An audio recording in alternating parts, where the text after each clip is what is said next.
स्वागत है आपका इस वीडियो में। और इस वीडियो में हम पढ़ रहे हैं क्लास 9th का इकोनॉमिक्स का चैप्टर नंबर 2, जिसका नाम है पीपल एज रिसोर्स। तो इसके पहले एक वीडियो किया है मैंने इस चैप्टर के ऊपर, जिसका लिंक मैंने नीचे डिस्क्रिप्शन में दे दिया है। अगर आपने वो वीडियो नहीं देखा तो वहाँ से देख सकते हैं। और इस चैप्टर में हम इस वीडियो में हम कंटिन्यू कर रहे हैं इस टॉपिक से, जिसका नाम है economic activities by men and women.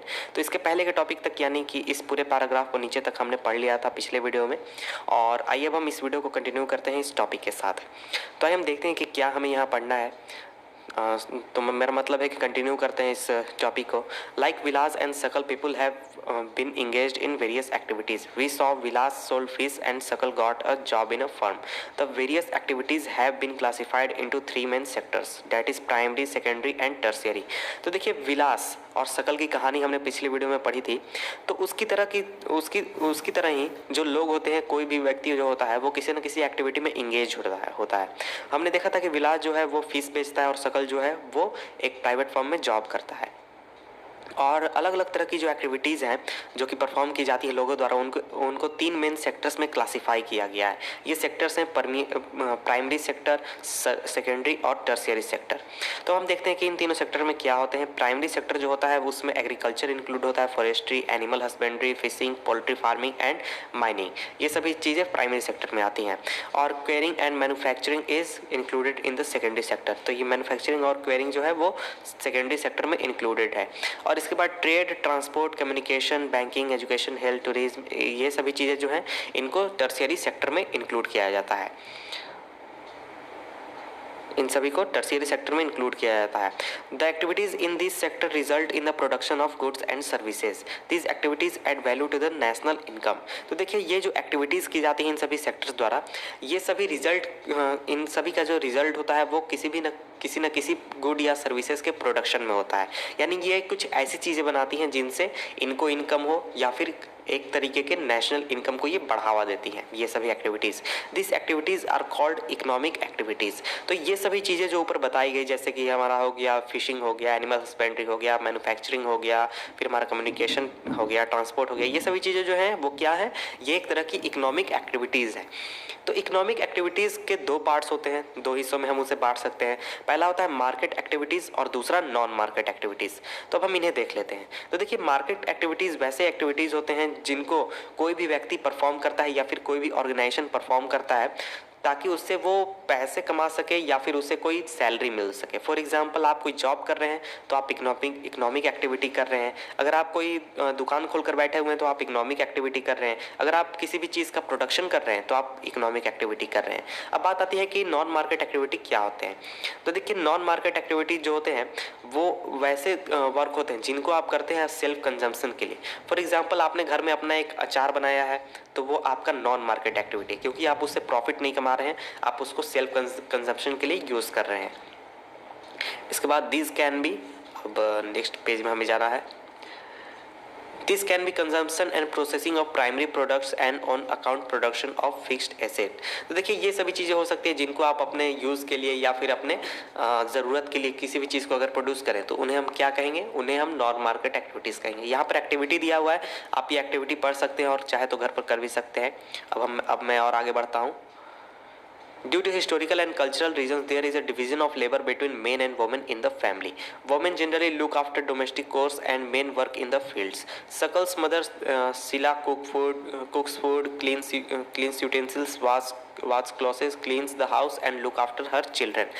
Sakal's father, Butta, cultivated the field, sells the produce in the market and earns money for the family. तो देखिए, हिस्टोरिकल और कल्चरल रीजन की वजह से इंडिया में या फिर हम वर्ल्ड में कह सकते हैं कि एक डिवीज़न है लेबर का, कि मर्द यहाँ काम करेंगे और जो औरतें हैं वो घर में काम करेंगी या फिर इस तरह के काम करेंगी। तो महिलाएं जो होती हैं वो उनको जनरली घर का ख्याल रखने के लिए लगाया जाता है।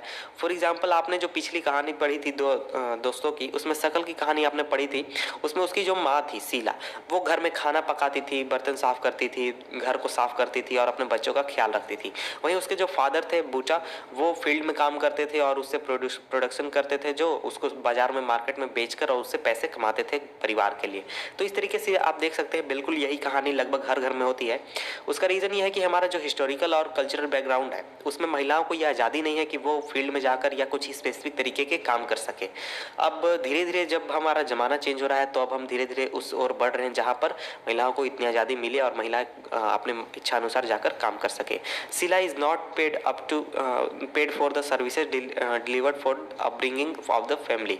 बूटा earns money which he spends on rearing his family. Women are not paid for their services delivered in the family. तो देखिए शीला जो है, जो अपने घर का ख्याल रखती है, घर के सारे काम करती है, उसको अपने सर्विसेज के लिए पेमेंट नहीं मिलता है।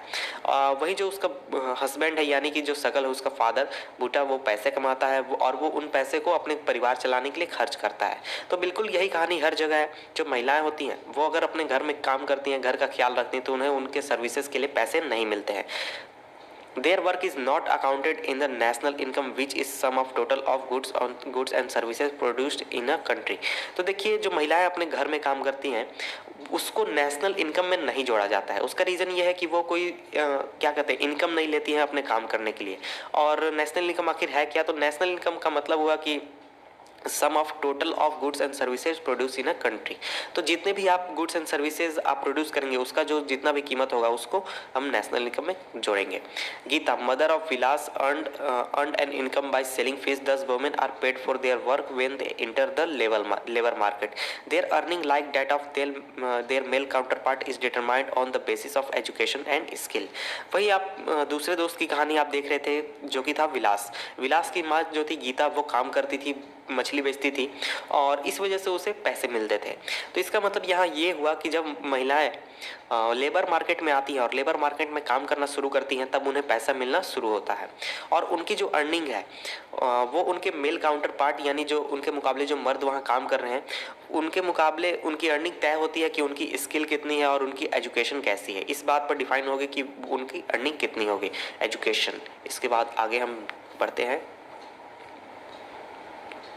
Education helps individual to make better use of the economic opportunities available before him. Education and skill are the major determinants of the earning of any individual in the market. तो देखिए education जो वो help करता है किसी भी व्यक्ति को, किसी भी एक पर्सन को, ताकि वो इकोनॉमिक अपॉर्चुनिटी जो भी अवेलेबल है उसके लिए उसका वो ज़्यादा अच्छी तरीके से फ़ायदा उठा सके।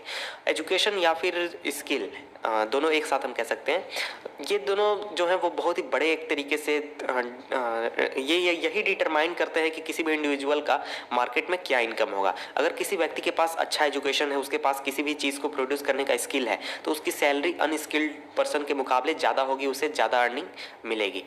अब majority of the women have meagre education and low skill formation. Women are paid low compare to men. Most women work where job security is not there. Various activities relating to legal production is meagre.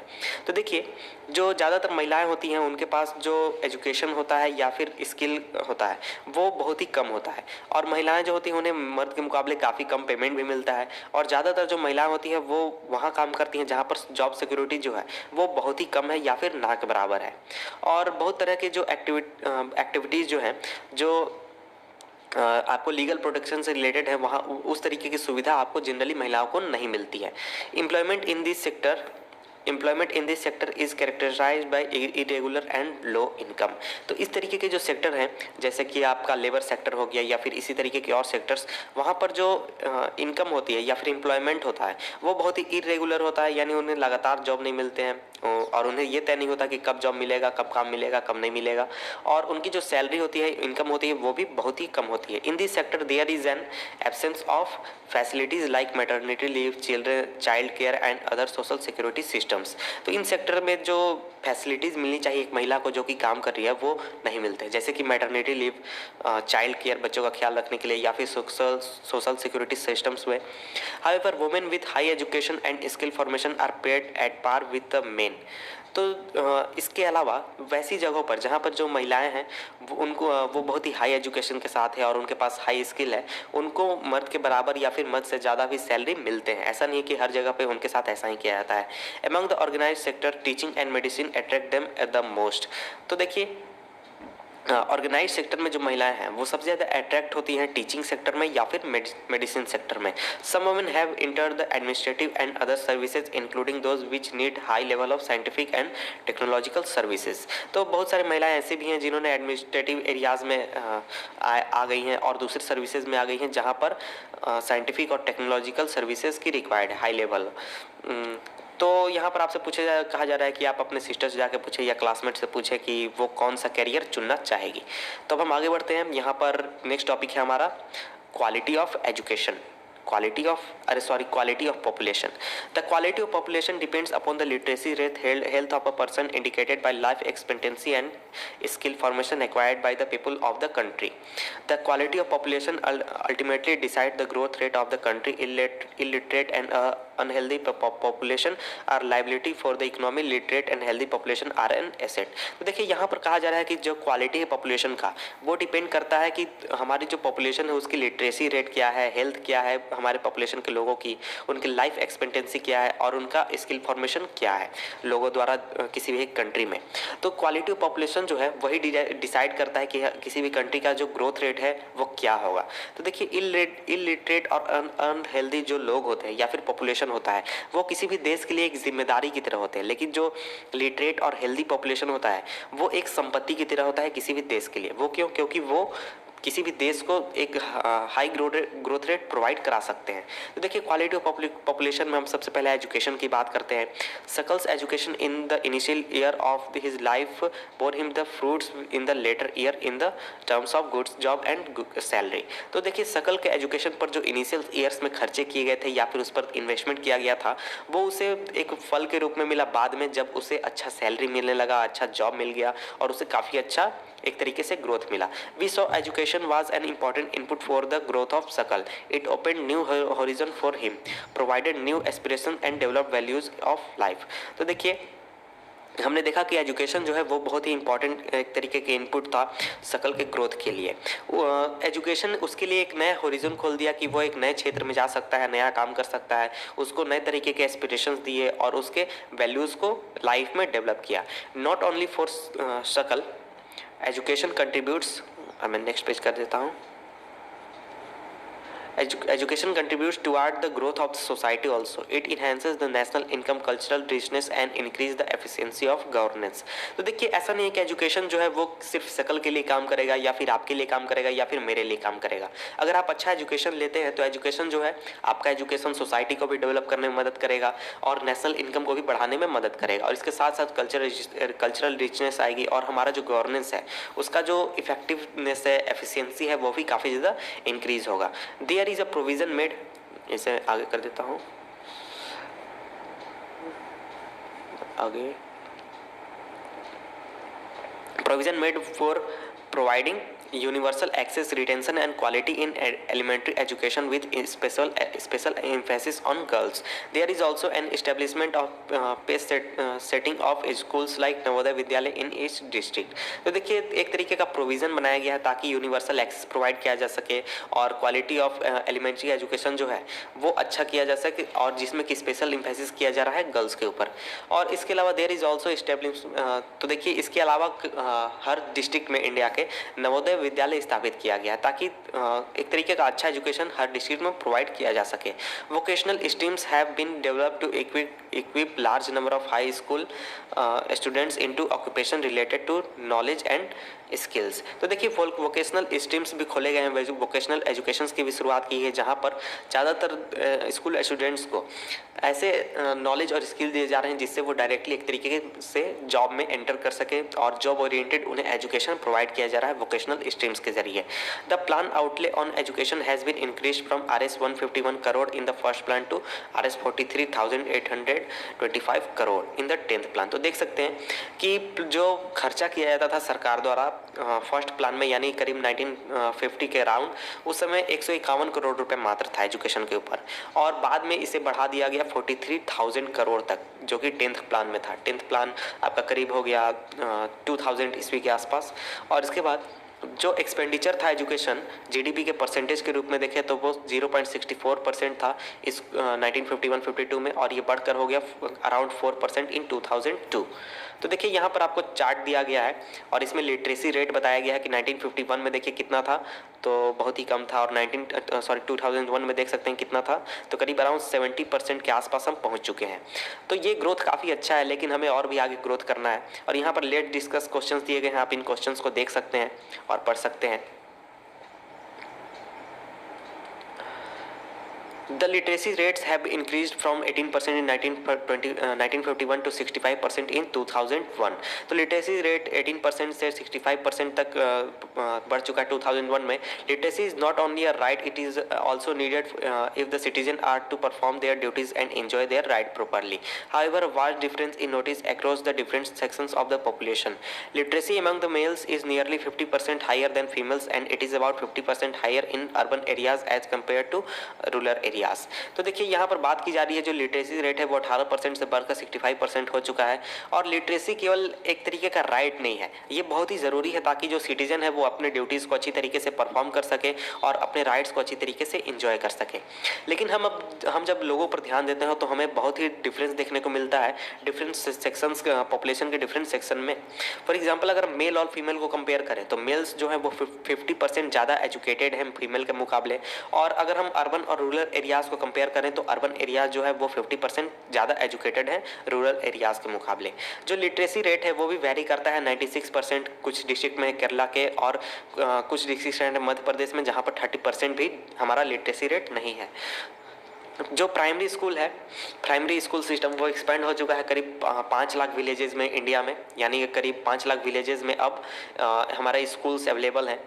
Unfortunately, this huge expansion of school has been diluted by the poor quality of schooling and high dropout rates. Sarv Shiksha Abhiyan is a significant step towards providing elementary education to all children in the age group of 6 to 14 years by तो देखिए ये तो सही है कि इतने सारे गाँवों में स्कूल्स खोल दिए गए, लेकिन ये सभी चीज़ें जो हैं वो काफ़ी कमज़ोर हो गई हैं, क्योंकि जो हमारा एजुकेशन लेवल है, क्वालिटी है एजुकेशन का, वो बहुत ही ख़राब है, बहुत ही कमज़ोर है। और इसके साथ साथ ड्रॉप आउट रेट्स भी काफ़ी ज़्यादा है, यानी स्टूडेंट्स जो हैं वो बहुत ही स्कूल छोड़ देते हैं।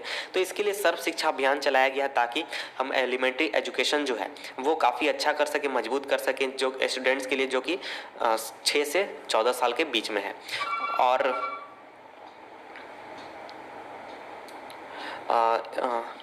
ये सेंट्रल गवर्नमेंट द्वारा चलाया जा रहा है in partnership with the states के साथ पार्टनरशिप करके। The local government and the community for achieving the goal of universalisation of elementary education along with it. Bridge crosses and back-to-back school camps have been initiated to increase the enrollment in the elementary education। तो देखिए ये सभी चीज़ें central government द्वारा चलाई जा रही हैं स्टेट्स के साथ मिलकर, और जो लोकल गवर्नमेंट है और जो कम्युनिटी है वो भी साथ मिलकर अचीव करना चाह रही है इन गोल्स को, ताकि एलिमेंट्री एजुकेशन जो है वो काफ़ी मजबूत किया जा सके। और इसके बाद Mid-day meal scheme have been implemented to encourage attendance and retention of children and improve their nutritional status. These policies could add to the illiterate population of India।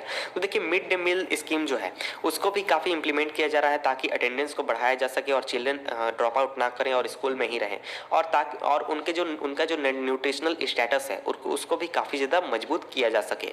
और ये सभी जो पॉलिसीज़ हैं ये एक तरीके से इंडिया के डेवलपमेंट में एक तरीके से मदद कर सकती हैं। The 10th plan endeavored to increase the enrollment in higher education of the 18 to 23 years age group from the present 6 to 9% by the end of plan period। तो देखिए जो 10th प्लान है वो एक तरीके से फोकस करता है कि अब जो हायर एजुकेशन है, जो 18 साल से 23 साल के बच्चे हैं उनमें एक एजुकेशन बढ़ाया जाए 6 से 9% तक। The strategy focused on increasing access quality adoption of states specific curriculum modification. और जो इसके लिए स्ट्रेटेजी अपनाई गई है उसमें एक तरीके से एक्सेस इंक्रीज करने की कोशिश की जा रही है कि ज़्यादा लोगों तक एजुकेशन पहुँचाई जा सके, अच्छी एजुकेशन पहुँचाई जा सके, और स्टेट के अनुसार उनके करिकुलम को एक तरीके से अपडेट किया जा सके।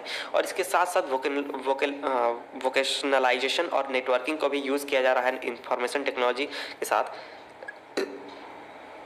The plan also focuses on distance education. इसके साथ साथ ये प्लान डिस्टेंट एजुकेशन पर भी फोकस करता है। Convergence of formal, non formal, distant and IT education institution over the past 50 years. There has been a number of significant growth in the number of universities and institution of higher learning in specified areas. Let us read the table in the तो देखिए यहाँ पर simply बात ये कही जा रही है कि ये जो प्लान है ये फोकस करता है डिस्टेंस एजुकेशन के ऊपर भी, ताकि ज़्यादा से ज़्यादा लोगों को एजुकेशन किया जा सके। और इसके बाद आगे बढ़ते हैं अब हम। यहाँ पर बताया गया कि 1950 में कितने कॉलेजेस थे, कितने यूनिवर्सिटीज़ थे, कितने स्टूडेंट्स थे, कितने टीचर थे, ये सभी आप देख सकते हैं। अब हम आगे बढ़ते हैं। यहाँ पर अब नेक्स्ट हमारा टॉपिक है, ये है हेल्थ। तो टाइम तो बहुत हो गया, 21 मिनट्स हो चुके हैं, लेकिन इसको 2-3 मिनट में ख़त्म करने की कोशिश करता हूँ। हेल्थ जो है,